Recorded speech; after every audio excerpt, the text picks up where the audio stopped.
et bienvenue dans Teva Déco, spécial carnet de voyage déco dans la ville la plus tendance du moment. Il s'agit de Berlin sur le thème de la décoration. Pour découvrir cette ville, j'ai choisi d'y découvrir également les Français qui habitent l'Ouest.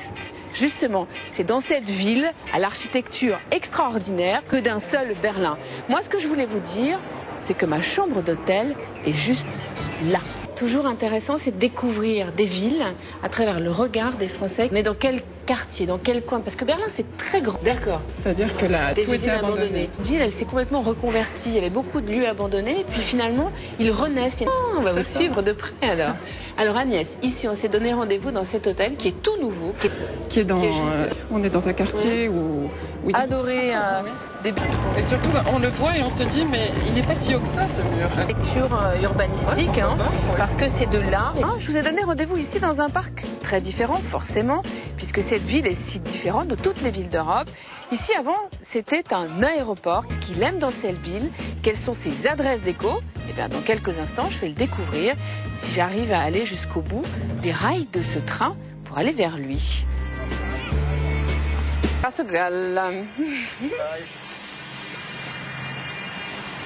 Non, c'est parfait.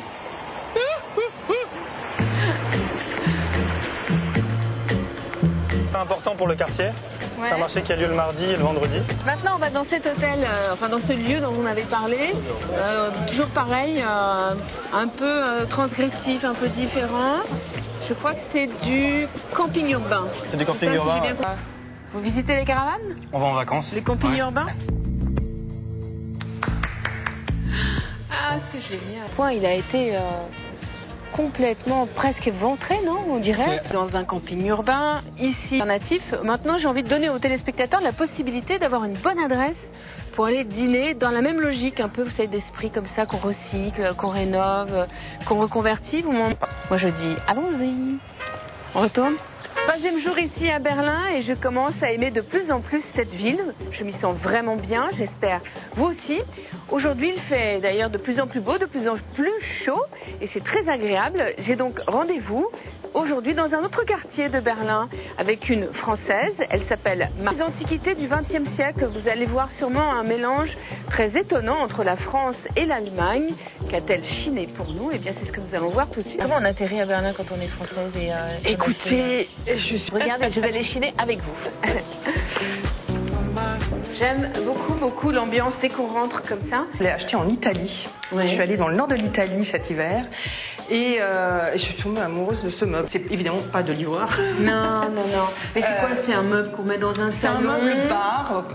La porte du milieu, vous pouvez l'ouvrir, ça fait comme un bar. Et puis sur les côtés, je pense qu'il y avait les verres et voilà. Je trouve ça tellement joli. Alors, si vous venez chiner chez Marie-Pascale et qu'il y en a encore, la grande tendance du moment, ce sont ces petits miroirs en rotin partout. Il y a un engouement de nouveau pour le rotin et en fait c'est un matériau qui est très solide parce que ce petit miroir... Ils ont en petite collection par exemple dans l'entrée à la maison, vous les mettez les uns à côté des autres comme ça, comme ils se côtoient et généralement ils ont cette forme d'expression très jolie. Donc moi aujourd'hui... Qui pourrait aussi servir comme meuble de bar. J'ai vu aussi beaucoup de chaises. Je chine aussi des fauteuils brésiliens en palissandre et c'est un design brésilien de... Die Arkeschen au feu. Voilà l'endroit où je voulais vous emmener. En fait, c'est une succession de petites cours où cohabitent des gens qui travaillent, des galeries, des touristes, des restaurants, des bars, et avec une architecture vraiment typique. Il n'y a pas une cour avec une architecture identique. Venez voir. Ça, c'est une vraie révolution. C'est vrai que ça se passe en Allemagne, j'avais complètement oublié. Je pense que je vais essayer quand même de vous montrer ce que c'est. C'est un éditeur de photos, enfin vraiment original. Alors, Lumas, c'est vraiment une entreprise allemande ici de Berlin. Et en fonction de la dimension, on paye un prix différent forcément quand il y a des grands formats. Alors venez voir parce qu'il y a des choses magnifiques. Alors c'était pas du tout prévu que je vous emmène ici. Dans une galerie, si elle est sur le site internet, même principe. Vous choisissez la photo, vous regardez toutes les photos, l'histoire des artistes et ensuite vous commandez votre format via internet. Voilà, moi je trouve que c'est bien. Ça a démocratisé encore une fois l'art dans la maison. Alors, Berlin, c'est vraiment des petites cours intérieures, des endroits qu'il faut venir... Sandrine. J'ai eu un moment de solitude. Je me suis dit, mais est-ce que c'est bien là que nous avons rendez-vous? C'est Agnès Bourgeat. Vous êtes là depuis longtemps? Non. Je suis désolée d'être en retard. Non, je mais, viens d'arriver. Mais vous êtes sûr que c'est là? En fait, j'ai du mal à trouver tout nouveau. C'est là qu'il faut venir. Ils ont fait une décoration extraordinaire à l'intérieur. Mais c'était quoi celui à Lorite?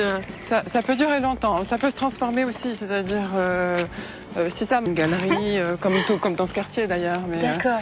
Donc alors, il faut en profiter. Voilà, ici, on profite ici maintenant. Oui. Déjà, on se lève un petit peu plus tard. Et puis, on va chiner au Mauer Park. Mauer veut dire mur en allemand. Donc un parc qui est tout près, encore une fois, du mur de Berlin. Dans ce mur, ce serait vraiment avoir loupé quelque chose. Et surtout, j'ai rendez-vous ici avec Thierry Noir. Voilà, et moi j'ai essayé d'expliquer justement que non, je ne viens pas exprès pour décorer le mur, j'habite juste là, devant le mur, et c'est un hommage aux jeunes générations qui arrivent tous les 10 ans et qui disent ce qu'ont fait nos parents c'était bien, mais nous on va faire mieux.